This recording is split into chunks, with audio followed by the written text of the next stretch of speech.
Marcos, capítulo 14, a partir do verso 53. Diz assim o texto bíblico: E levaram Jesus ao sumo sacerdote, e reuniram-se todos os principais sacerdotes, os anciãos e os escribas. Pedro seguira-o de longe até o interior do pátio do sumo sacerdote. Estava assentado entre os serventuários, aquentando-se ao fogo. E os principais sacerdotes e todo o sinédrio procuravam algum testemunho contra Jesus para o condenar à morte e não o achavam. Pois muitos testemunhavam falsamente contra Jesus, mas os depoimentos não eram coerentes. E levantando-se alguns, testificavam falsamente, dizendo: Nós o ouvimos declarar: Eu destruirei o santuário, edificado por mãos humanas, e em 3 dias construirei outro, não por mãos humanas. Nem assim o testemunho deles era coerente. Levantando-se o sumo sacerdote no meio, perguntou a Jesus: Nada respondes ao que estes depõem contra ti? Ele, porém, guardou silêncio e nada respondeu. Tornou a interrogá-lo o sumo sacerdote e lhe disse: És tu o Cristo, o Filho do Deus bendito? E Jesus respondeu: Eu sou, e vereis o Filho do Homem assentado à direita do trono, direita do Todo-Poderoso e vindo com as nuvens do céu. Então o sumo sacerdote rasgou suas vestes e disse: Que mais necessidade temos de testemunhas? Ouvistes a blasfêmia? Que vos parece?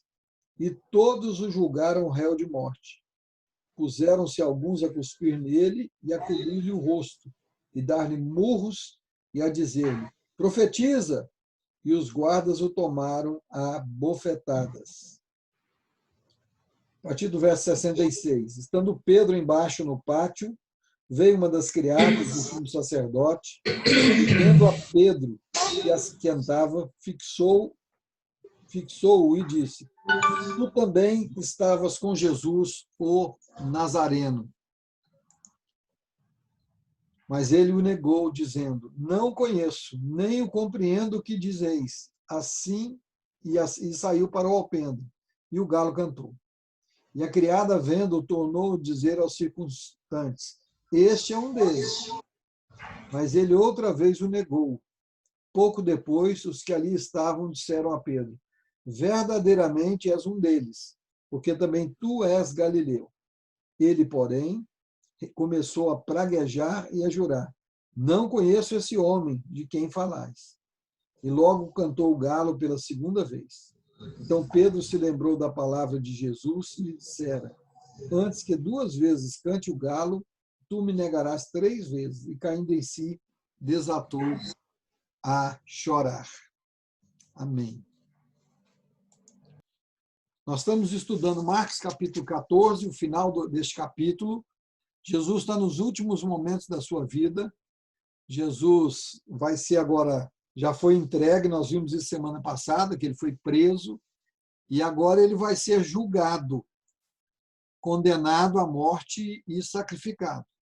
E esse texto ele começa, é muito interessante, porque ele começa que onde eles levam Jesus para o sinédrio. Mas quem leva? O sumo sacerdote, os sacerdotes, os anciãos e os escribas. Quem são essas pessoas?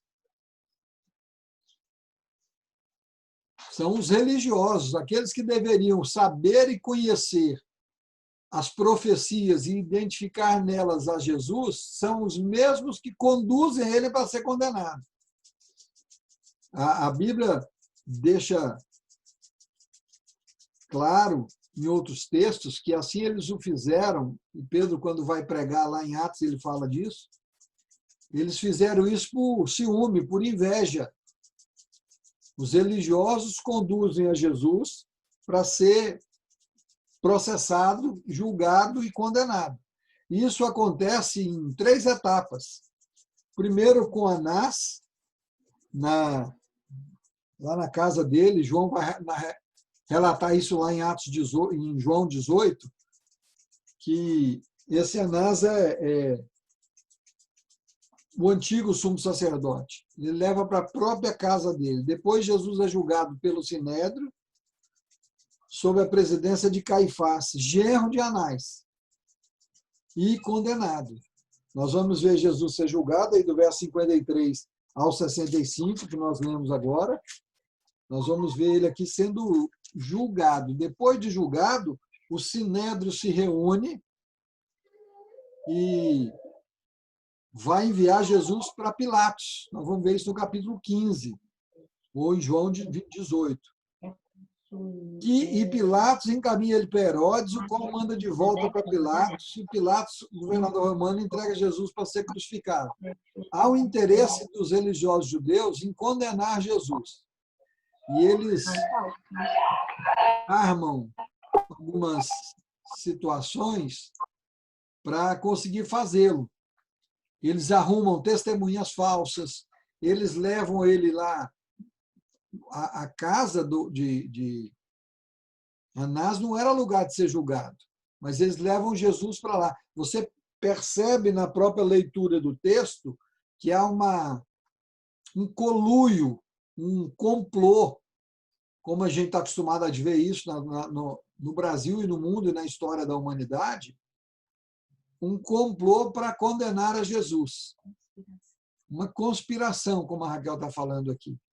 E é exatamente isso que acontece. Mas o mais triste dessa história é que essa conspiração surge e é dirigida por aqueles que deveriam estar exaltando a Jesus e proclamando a sua divindade e a sua messianidade. Me parece que muitas vezes a igreja, no seu dia a dia, faz coisas muito semelhantes. Quando a igreja deixa de pregar as doutrinas verdadeiras e inventa moda, inventa um monte de coisas como a gente tem visto por aí, ela está, no linguajar bíblico, vituperando o sacrifício de Cristo, cuspindo nele, tornando ele nulo. Quando a igreja está vendendo indulgência, que a gente gosta de orar a história da igreja e falar que a Igreja Católica fez isso. Mas muitos grupos que se dizem evangélicos estão fazendo isso hoje. Vendendo bênçãos, vendendo indulgências, vendendo perdão. Tanto é que a gente vê isso constantemente. Então, a gente precisa pensar nessas coisas e analisar o texto bíblico e pesando os nossos corações, quais são as nossas motivações. O que o Evangelho e eu, como cristão, tenho mostrado, tenho reagido a Cristo, reagido ao seu ensino, à sua vida. Aqueles que deveriam exaltá-lo estavam reagindo com ódio, com inveja, querendo derrubar, querendo destruir ele, fazendo coluios, fazendo falcatruas para prendê-lo. E uma das coisas que eu tenho mais dificuldade de enfrentar na igreja e no ministério é o que eu chamo de política eclesiástica. Os conchavos, que tem muito, me faz um mal terrível. Eu, às vezes, sou até mal visto por alguns, porque, de vez em quando, eu falo alguma coisa lá no grupo de pastores que eu não concordo com esse tipo de atitude. Porque nós deveríamos ser o modelo de cristianismo. Assim como nós criticamos eles, porque deveriam ser aqueles que falam de Jesus, que conheciam as profecias, que viram o que Jesus fez, deveriam estar exaltando o Cristo, levantando o Cristo, são os primeiros a dizer: crucifica, mata, isso é falso, isso é mentiroso, arruma até falsas testemunhas. Às vezes nós fazemos da mesma maneira, quando nos interessa. Por exemplo, é muito comum quando conversava com isso essa semana com alguém, quando a igreja chega num ponto que ela acha que o ministério pastoral venceu, em vez de sentar, conversar, falar: olha, vamos conversar, acho que o nosso tempo passou, vamos organizar aqui uma despedida bacana. Normalmente o que acontece começa um conluio por trás para derrubar o pastor, o presbítero, quem quer que seja. E nós não podemos agir assim. Nós somos cristãos, nós seguimos a Cristo. E Jesus está vendo tudo isso e ele não abre a boca. ele aguenta calado todas essas coisas. Aí a gente vai ver todo esse julgamento. Marcos vai relatar isso de uma maneira muito detalhada. Jesus é julgado pelo Sinédrio, e tinha que arrumar testemunha, porque a lei dos judeus só podia ser condenado à morte com pelo menos 2 testemunhas, como diz lá em Deuteronômio 17, que diz assim: por depoimento de 2 ou 3 testemunhas será morto o que houver de morrer. Por depoimento de uma só testemunha não morrerá. E eles arrumam várias testemunhas, uma atrás da outra, inventam mentira, distorcem o que Jesus falou. Ele é acusado de todas as maneiras.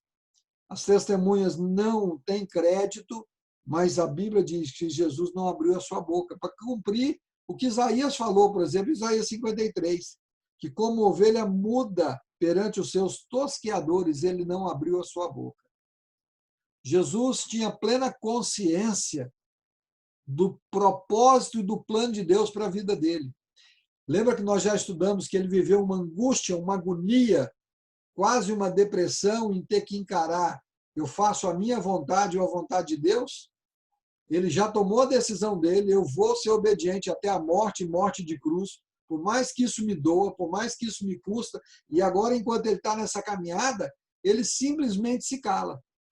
Ele não alega que fez milagres, ele não alega que curou, que ressuscitou. Vocês viram o que eu fiz. Ele não alega que restaurou a vista aos cegos. Ele não alega absolutamente nada. Ele simplesmente se cala. Talvez daí tenha surgido o ditado que quem cala consente. Não sei se a origem é essa. Mas para muitas pessoas, uma atitude dessa hoje quer dizer isso: a pessoa está consentindo, está assumindo o erro porque ele ficou calado. Nem sempre o ficar calado é concordar com o erro. Jesus nos dá esse exemplo. Em vez de debater, de discutir, ele tinha consciência que Deus era o seu juiz, que Deus era aquele que julgava a sua causa, e tinha consciência da sua inocência. Nós precisamos aprender nos nossos relacionamentos, muitas vezes nós temos que nos calar, mesmo quando estamos sendo afrontados. Eu lembro lá de Davi, que o Davi está fugindo de Absalão e o cara sai xingando Davi: nós não temos nada com você, e jogando pedra. Um dos seus generais fala: deixa eu passar a espada nele, cortar a cabeça dele fora. Davi: não. Se Deus está deixando, deixa quieto. Na hora certa, Deus vai agir. E nós precisamos aprender isso com Cristo. Pedro vai dizer o seguinte, na sua primeira carta, capítulo 2, verso 23, pois ele, quando ultrajado, não revidava com ultraje, quando maltratado, não fazia ameaças, mas entregava-se àquele que julga retamente. Que diferença, né, irmãos? De nós. A nossa primeira reação quando é agredido é agredir mais. A nossa primeira reação quando somos ultrajados é revidar. E Jesus não revidava, era maltratado, ele não maltratava, recebia ameaça, ele não fazia nada. Eu não sei se vocês conseguem perceber e ficam tão envergonhados como eu das atitudes cristãs que nós muitas vezes temos. Jesus não abriu a boca, Jesus ficou calado. Ele está sofrendo afrontas, ele está sendo escarnecido, levantando mentiras, e ele calado. Jesus afirma que ele é o Messias quando diante do Sinédrio. E o Sinédrio concorda que Jesus deve ser morto por causa do crime de blasfêmia. Nós lemos aí nos versos 61 a 64. Quando pergunta se ele é o Cristo, ele diz: eu sou. E não apenas eu sou, mas vocês me verão o Filho do Homem assentado à direita do Todo-Poderoso, vindo nas nuvens em glória. Jesus testifica dele, e aí isso aumenta a revolta, e ele agora vai ser condenado por blasfêmia. Gente, dói tanto quando você está falando a verdade e as pessoas inventam mentiras dizendo que você está sendo um herege, um blasfemo, você ser acusado de um desvio de conduta ou de doutrina e não é verdade, qualquer mentira já dói. Mas você imagina o Deus encarnado, o santo, aquele que faz toda a vontade do Pai, ser chamado de blasfemo, ser chamado de herege, ser chamado de alguém que, como ele foi chamado de filho de Beelzebu, do Senhor das Moscas. Você está cheio de demônios, você está fazendo sinais através do poder do diabo. Deus não tem parte com você. E Jesus aguenta tudo isso por amor de nós. Por amor a Deus, em primeiro lugar, e por amor a nós.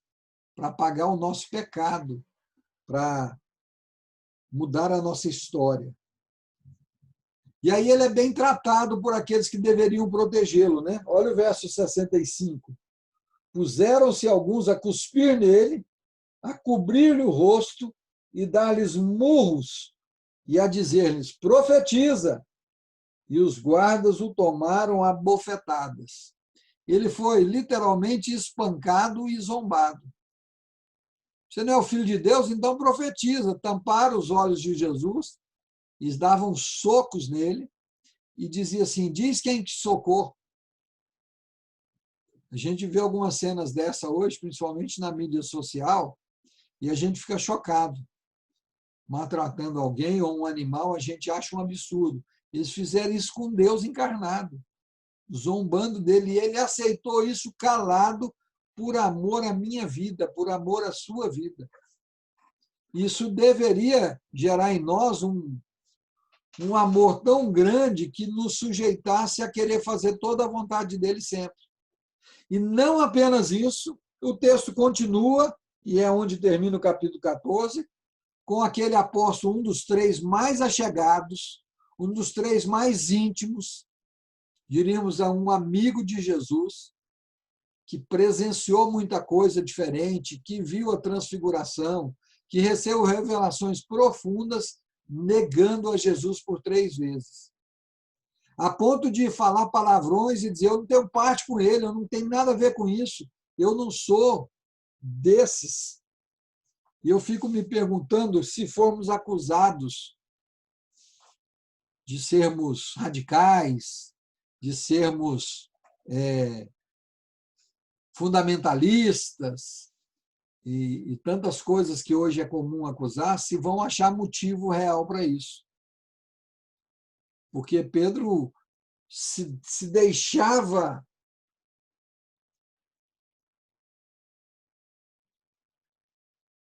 como é que eu vou dizer, se deixava revelar o convívio com Cristo pela maneira de falar, pelo jeito de agir, e aí quando ele é acusado, você também é cristão. Aí ele, para não ficar mal, porque Cristo está preso, trazendo para o nosso contexto, para manter o bom relacionamento, manter popular, ele começa a mudar o jeito de falar, ele fala mentira, ele fala gíria, ele se adequa ao mundo. Essa é uma pressão que nós enfrentamos muito no nosso dia a dia, no trabalho, nos nossos relacionamentos fora da igreja. E é muito comum as pessoas que não são maduras na fé se deixarem facilmente se enrolar por esse ambiente, por essa necessidade que o ser humano tem de fazer parte de um grupo, de uma tribo. E aí entra a minha preocupação como pastor com essa pandemia, o afastamento de muitos de nós das atividades da igreja. Mas a igreja não está aberta. Não está aberta, mas as atividades vão continuar. E o meio que nós temos hoje para essas atividades é o meio virtual. E no meio virtual não é a mesma coisa, mas é infinitamente melhor do que estivermos em outro ambiente. E isso não é um fato só conosco aqui, na nossa igreja. Isso tem acontecido constantemente. Mas é coisa que tem preocupado muito os pastores, e eu particularmente me preocupo muito, porque para nós, e aí eu falo por mim, dá muito mais trabalho. É muito mais difícil fazer um estudo bíblico aqui via uma câmera, vendo às vezes vocês com mais dificuldade até de participação, porque os microfones abertos às vezes atrapalham, dá muito mais trabalho, dá muito mais insegurança. Pregar no domingo para uma câmera é muito difícil, e o que às vezes nos entristece é ver que a maioria das pessoas não dão o devido valor. E eu me preocupo, porque Pedro andou com Cristo, viu todas as coisas, e na hora do aperto negou Jesus. E eu e você, que não temos a mesma intimidade com Jesus, não nos desgastamos em oração e leitura bíblica como deveríamos, porque se é uma coisa que a gente precisa reconhecer, é que normalmente nós somos falhos nessas coisas, e agora, para acabar de inteirar, ainda estamos sendo falhos com a igreja. E tem muito. Hoje eu liguei para alguns irmãos, para saber como é que estão, pegar notícia, alguns que eu não falo há alguns dias, e é difícil, é muito difícil.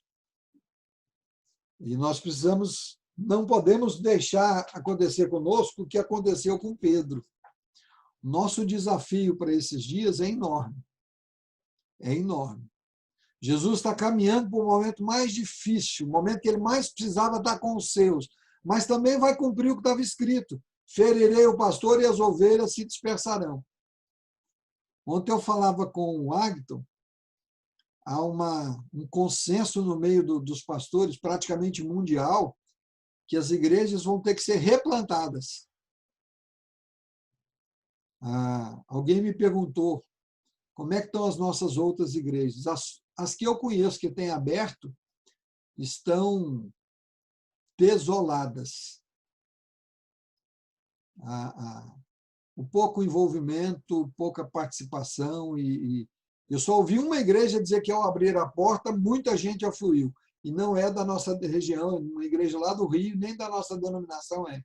As outras todas, presbiteriana, batista, onde eu tenho tido contato, eu tenho tido até muito contato com igrejas batistas em Brasília, Rio de Janeiro, Nordeste, Minas e igrejas cristãs evangélicas. Eu falo com os pastores quase todo dia, e há um esfriamento muito grande. Nós precisamos tomar cuidado com isso. Esse esfriamento vai levar Pedro a negar Jesus e depois ficar desesperado por causa disso. Na semana que vem, nós vamos entrar no capítulo 15, que é quando Jesus vai ser julgado por Pilatos. E eu queria parar por aqui para abrir um pouquinho para alguma pergunta que vocês tiverem sobre esse texto, sobre alguma coisa que a gente nem falou. Nós temos aí mais uns 10 minutos, no máximo, de transmissão, antes que o Zoom interrompa. Então, eu quero abrir para perguntas. Se você tiver alguma pergunta, quiser falar alguma coisa, libere o seu microfone e fale, por favor.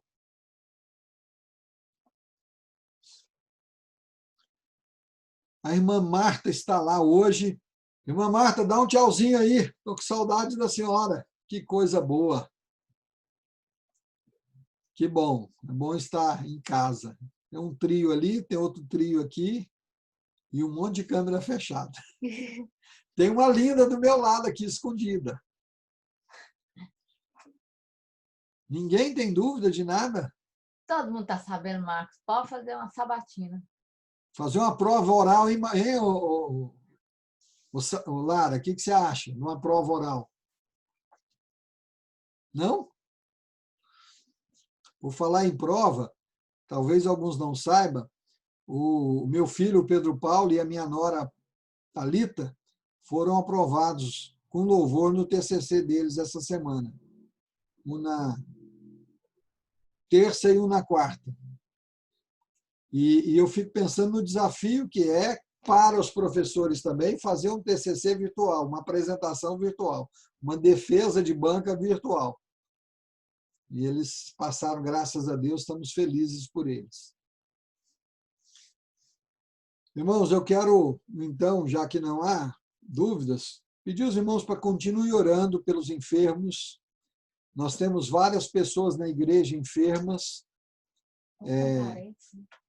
ou ou se recuperando.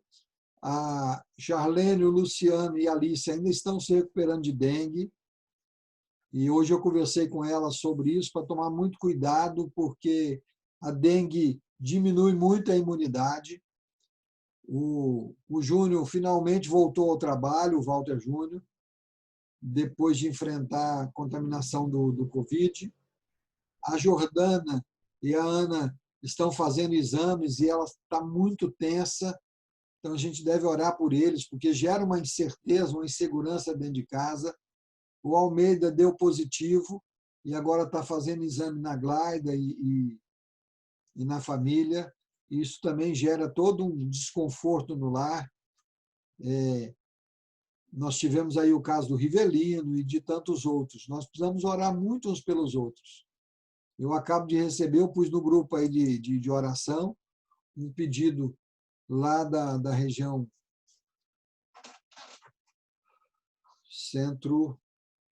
centro-oeste, eu acho, que a esposa de um pastor está em estado grave. Nós temos vários pastores e famílias de pastores dentro da cristã enfrentando a dificuldade de Covid. Nós temos igrejas nossas que perderam membros. Tem morrido muita gente de outras igrejas também. Eu recebo notícia quase todo dia. Essa semana morreu o líder da Assembleia de Deus no Mato Grosso. Há poucos dias ele perdeu o filho, agora ele faleceu também de Covid. Alguns pastores da Igreja Batista, que eu também tenho consciência, faleceram, da Igreja Presbiteriana. Nós temos que tomar muito cuidado. Estamos orando lá pelos parentes, pelos avós da Lorena, das suas tias, que também foram acometidas. Agora chegou a notícia do Elbio, né, lá dos seus pais. Iporá também tem casos. São Luís tem muitos casos. Anápolis tem muitos casos. Aqui, em Acreúna, tinha um presbítero da igreja contaminado. Então, assim, as coisas estão muito próximas da gente. Nós precisamos vigiar muito e orar muito. Lembre de orar por essas pessoas, orar pelas pessoas de Rio Verde, aqueles que estão em luto. O Luciano me mandou hoje uma foto de um rapaz, pela aparência devia ter no máximo uns 40, 40 e poucos anos, cliente dele, que ele fez contato com esse cliente há uns 20 dias. Hoje ele ligou para mandar uma proposta, que a imobiliária aqui é que manda, e a cunhada avisa, olha, ele faleceu, você não ficou sabendo? Foi acometido com Covid e faleceu. Então a gente precisa vigiar muito, tomar cuidado e orar bastante. E tomar muito cuidado, irmão, não podemos brincar. Até onde eu já li e já vi, essa é uma doença que, se for tratada no início, a chance de recuperação é muito alta. Mas se deixar passar e for do grupo de risco ou tiver uma comorbidade, a chance de salvar é mínima. Então tem que estar muito atento aos sintomas e acudir. E não podemos facilitar. Muita vigilância, orando uns pelos outros. Eu vou quero que vocês orem por mim, eu vou dar uma sondada na igreja para ver, porque eu acho que tem irmãos passando necessidade, fizemos alguma cesta, mas eu tenho sentido que tem mais gente passando necessidade, e isso gera um constrangimento para a pessoa falar. Não é fácil para um pai de família falar, olha, eu não tenho o que comer em casa, ou a irmã da igreja, meu filho está sem leite, e aí nós vamos dar uma sondada e ver se a gente, junto com a mesa diaconal, conseguir mais algumas cestas e atender essas pessoas. Orem por nós, orem por isso, orem pelo retorno das atividades da igreja. No próximo domingo, dia 19, as crianças retomam alguns dos trabalhos e nós devemos começar com a escola bíblica. Eu estou definindo algumas coisas essa semana e nós vamos começar a escola bíblica virtual. Nós não podemos esperar mais. Já vai fazer 4 meses da igreja fechada. Precisamos estudar a Bíblia, buscar o Senhor. Aqueles que quiserem vão nos acompanhar e os que não quiserem, nós vamos orar por eles. É só o que a gente pode fazer e deixar Deus agir. Quero te convidar não apenas a participar, mas a motivar os outros a participarem. Não é a mesma coisa? Não é a mesma coisa. Tenho consciência disso. Mas não podemos ficar sem nos ver, sem manter um relacionamento e sem, principalmente, alimentar da palavra do Senhor. Vamos orar? Pai, obrigado por esse tempo, obrigado por cada irmão, cada irmã que se fez presente, aqueles que também depois terão oportunidade de ver, que a tua palavra encontre lugar em nossos corações.